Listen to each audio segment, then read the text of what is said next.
ضد ہیں، بات ہی غلط ہے سرے سے، وہ جھوٹ ہے۔ اس جھوٹ کے بولنے کی آخر ضرورت کیا پیش آ گئی؟ اس لیے کہ مجمع جوڑ لیا جائے لوگوں کو دین کی طرف۔ اس دین کو کرنا کیا ہے جس کی تائید جھوٹ سے ہو رہی ہے؟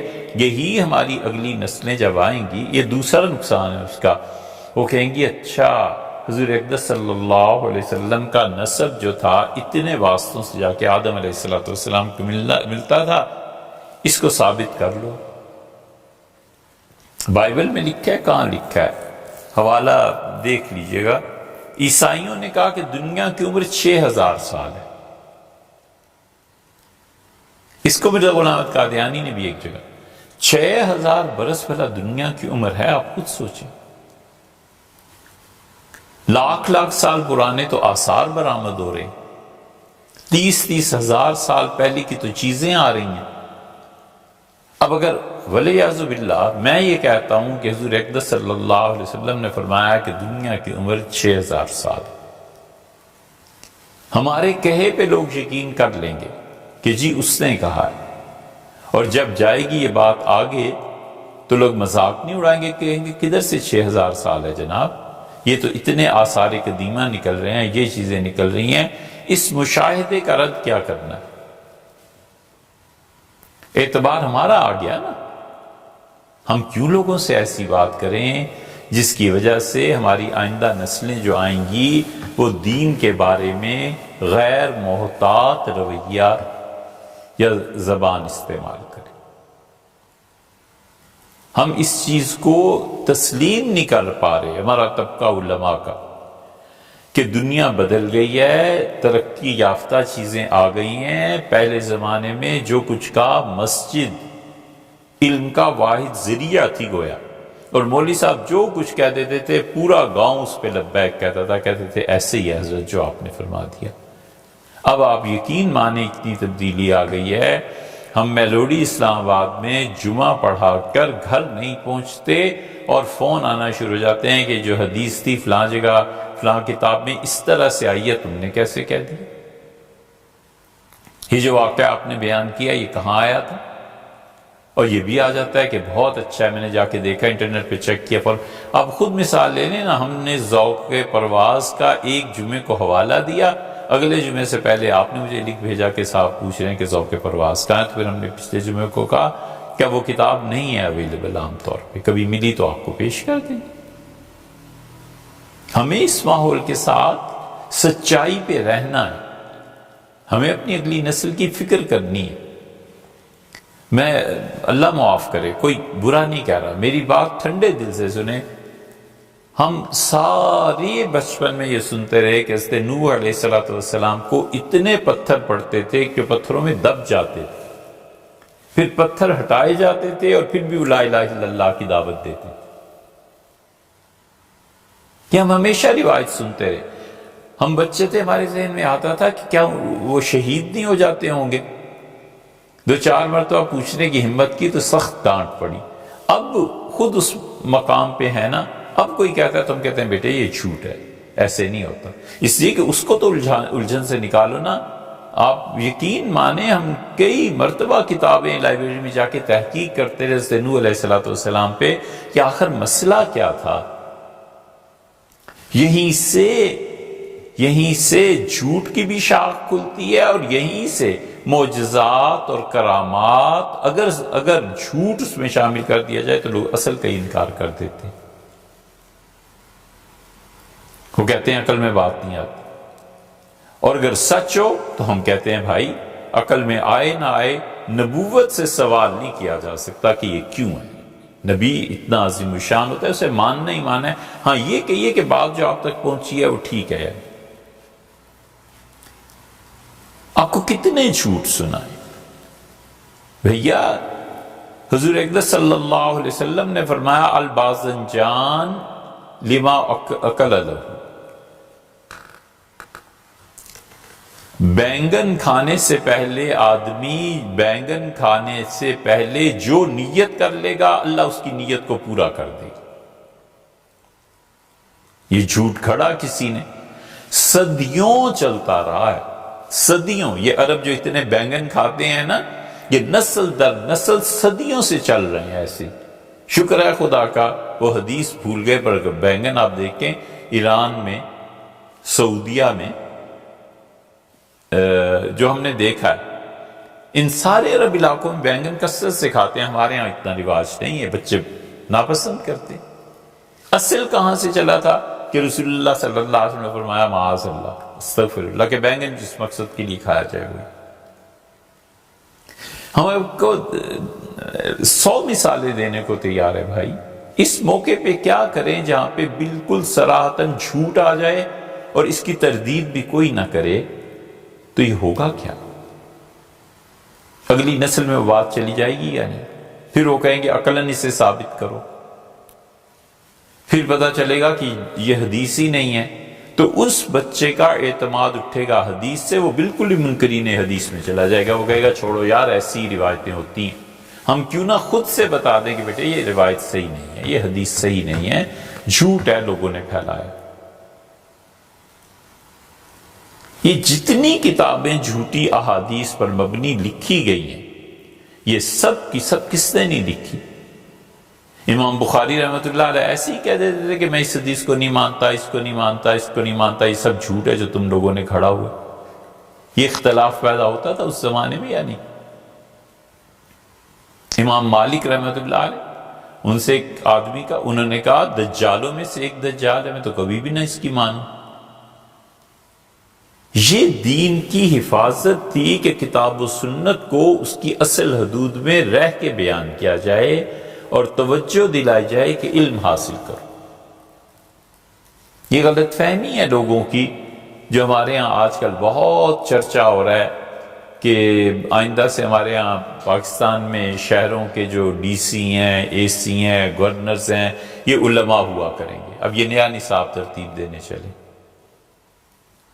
صحیح معنی میں ایک بچہ جو سائنٹسٹ ہے اس کے پاس اتنا وقت کہاں نکلے گا کہ وہ شاعری کو پڑھے؟ جو بچہ صحیح معنی میں ادب پڑھتا ہے نا، لٹریچر پڑھتا ہے، اس کے پاس اتنا وقت نکلے گا کہاں کہ آپ اسے کہیں کہ ادب بھی پڑھتے رہو اور انجینئر بھی بنو.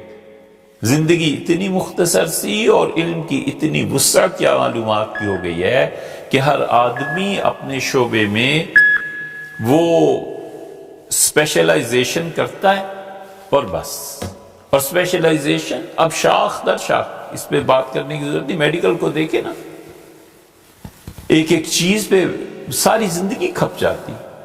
اسی طرح جن لوگوں نے اپنے آپ کو کتاب و سنت کے لیے وقف کر دیا ہے، کھپا دیا اپنے آپ کو، ان کی رائے کا کوئی وزن ہونا چاہیے یا نہیں؟ ترکی میں، اچھا یہ ہم موضوع سے ہٹے نہیں، کتابیں جو لکھی گئیں ہر زمانے میں محدثین لکھتے رہے کہ یہ جھوٹ ہے، یہ جھوٹ ہے، یہ جھوٹ ہے، یہ غلط ہے، یہ غلط ہے. ترکی میں بہت بہترین سردی پڑتی ہے.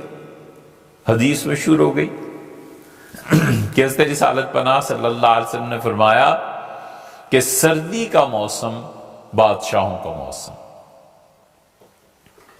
بس ترکوں نے اس حدیث کو خوب پھیلایا. جو اہل علم تھے انہوں نے کہا جھوٹ ہے. ابن قیم رحمۃ اللہ علیہ نے المنار المنیف پوری کتاب لکھی کہ ہمارے زمانے میں حدیث میں کیا کیا جھوٹی باتیں آ گئیں. ابن جوزی نے پوری کتاب لکھی کہ یہ چیزیں غلط ہیں، یہ جھوٹ ہے. اب اپنے اکابر کو جس کو بھی دیکھ لو، انہوں نے لوگوں کو علم دینے کی کوشش کی کہ بھائی یہ باتیں نہ کرو. حضرت رسالت پناہ صلی اللہ علیہ وسلم نے کہا ہی نہیں. بڑے ادب اور احترام کے ساتھ 49 کروڑ نمازوں کا ثواب ملتا ہے. ہمارے بزرگوں نے اس کو نمازوں کی ترتیب اور اس کو ضرب دے کے اتنا ثابت کر لیا. ہم بالکل بات ہی نہیں کر رہے کہ اس کو. مفتی رشید صاحب نے آسن الفتاوی میں اس کو غلط قرار دے دیا اور اس پہ بہت ہنگامہ ہوا کہ مفتی صاحب کیسے کہہ رہے ہیں. ان کا بھائی حدیث میں نہیں آیا. یہ 49 کروڑ کی ایگزیکٹ فگر جو ہے یہ حدیث میں نہیں آئی. یہ نہ کہو. بہت سی چیزیں ابھی ہمارے یہاں تو اب مشہور ہو رہی ہے. کئی صاحبان نے کہا ہمارے گھر میں فساد پڑ گیا ہے، یہ کیا ہے؟ ہم نے پوچھا کیا؟ انہوں نے کہا حدیث میں آیا حضور اقدس صلی اللہ علیہ وسلم نے فرمایا کہ جو مومن اپنی عورتوں کی باتیں برداشت کر لیتا ہے وہ شریف ہے، اور جو عورتوں پر غالب آتا ہے وہ کمینہ ہے۔ یا اللہ، اتنے سخت الفاظ! انہوں نے کہا میں گھر میں جب بھی بات ہوتی ہے اہلیہ یہی حدیث سناتی ہیں۔ میں نے کہا اہلیہ ہی سے پوچھیں کہ حدیث کس کتاب میں آئی ہے، پڑھی ہوگی انہوں نے۔ یہ عربوں کا ایک جملہ تھا، ابن عساکر نے نقل کر دیا، محدثین نے تردید کر دی، انہوں نے کہا حضور اقدس صلی اللہ علیہ وسلم نے ایسی کوئی بات فرمائی ہی نہیں۔ آپ خود سوچیں، بس ایک دو نسلوں تک یہ حدیث چل جائے گی، پھر کوئی تو بتائے گا نا لوگوں کو کہ یار حدیث ایسی نہیں ہے، خواتین کے اپنے حقوق ہیں، مردوں کے اپنے حقوق ہیں، شریعت نے ہر ایک کو پابند کیا ہے، اصول ہیں زندگی گزارنے کے۔ اللہ نے صاف صاف کہا ہے نہ تم پہ ظلم ہونا چاہیے نہ تم ظالم بنو، نہ تم کسی پہ ظلم کرو نہ تم پہ ظلم ہونا چاہیے۔ تو اس لیے جو لوگ بھی احادیث بیان کرتے ہیں، ہم نے صرف اتنا کہا کہ حضرت یہ کہاں آئی ہے بس یہ بتا دیں، اس سے زیادہ کچھ نہیں۔ اسی لیے ہم نے کہا تھا کہ جس شخصیت کے متعلق بھی آپ کہتے ہیں ان کا عزت احترام، انہیں عالم دین، یہ ایک الگ چیز ہے۔ اسی لیے کوئی ایک فکرہ بتا دیں، ہم نے کسی کی شخصیت پہ تنقید کی کچھ بھی نہیں گئی، لیکن جب بات آئے گی کتاب و سنت کی اور اس میں کوئی آدمی اپنے پاس سے ملائے گا تو سب لکھیں۔ جو میرے دوست کہتے ہیں کہ اس سے لوگ جو ہیں پہلے دین سے متنفر ہو جائیں گے، جو پڑھا رہا ہے یہ اسے سوچنا، یہ اس کا کام ہے۔ امام غزالی رحمۃ اللہ علیہ کی احیاء العلوم و کیمیاء سعادت، کون ہے جس نے نہیں پڑھی اور پڑھائی؟ صدیوں تک مثنوی کو لے لیں، صدیوں تک مسلمانوں کا اخلاقی نظام انہوں نے قائم رکھا ہے، لیکن مثنوی میں بیسیوں چیزیں ایسی ہیں جس کا حضور اقدس صلی اللہ علیہ وسلم نے کبھی نہیں فرمایا۔ احیاء العلوم میں، کیمیاء سعادت میں امام غزالی رحمۃ اللہ جو لکھا ہے، ایسی زبردست چیزیں ہیں کہ آدمی کی اصلاح ہو جائے، انسان بنے۔ لیکن یہی کتابیں شیخ الاسلام ابن تیمیہ رحمۃ اللہ تک پہنچی تو انہوں نے صاف فتاوی میں لکھا کہ غزالی کی بیان کردہ اکثر احادیث کے کوئی سر پیر نہیں۔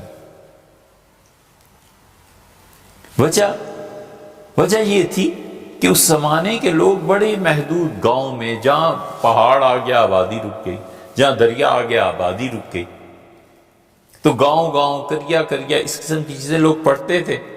مولوی صاحب بھی قصہ سناتے تھے جمعے کو، تو اگر وہ قصہ وہ سادہ سی بات ہو تو دل نہیں لگتا تھا، تو کسی نہ کسی کے ذمہ ڈال دیتے۔ موسیٰ علیہ السلام نے یہ کہا، مثنوی میں تھوڑے قصے ہیں۔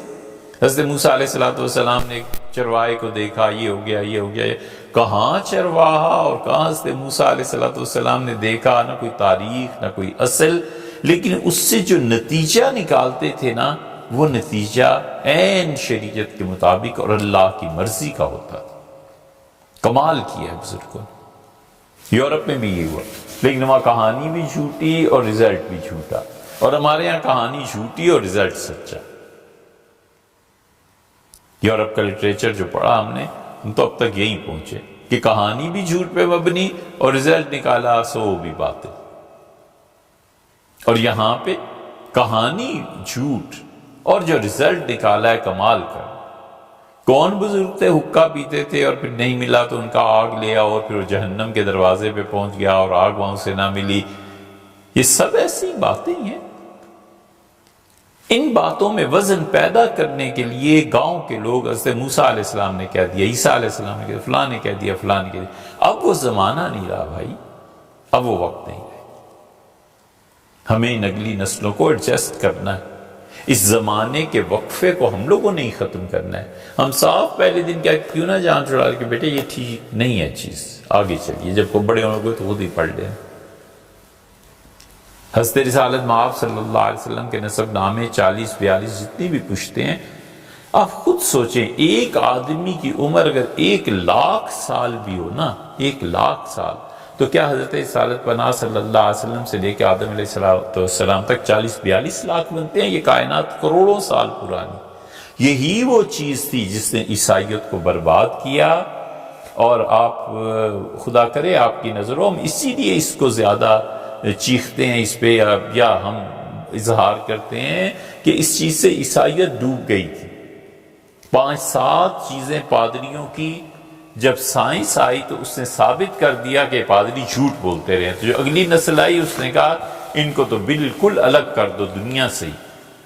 تو نتیجہ یہ کہ چرچ الگ ہو گیا، حکومتیں الگ ہو گئی۔ کیا جھوٹ بولا؟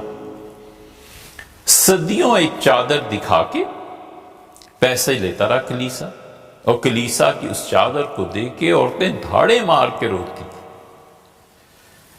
اور کنگن اور کیا کیا چیزیں اتار کر پھینکتی تھی چادر۔ جب چرچ کو ضرورت پیش آتی تھی پیسے کی تو اس چادر کو دکھاتے تھے، اس چادر پہ داغ لگے ہوئے تھے، کہتے تھے حضرت عیسیٰ علیہ السلام کو جب پھانسی دی گئی ہے تو یہ مبارک چادر ان کے جسم مبارک پر تھی۔ لوگ جذباتی ہو جاتے تھے۔ جب ڈیٹا کاربن کا دور آیا تو انہوں نے کہا حضرت لائن ہم بھی سے چیک کرتے ہیں۔ جب چیک کیا تو پتا چلا 600-700 سال پرانی۔ لوگوں نے وہ تماشا پھر کیا، انہوں نے کہا چھوڑو اس کلیسا کو، جھوٹ بول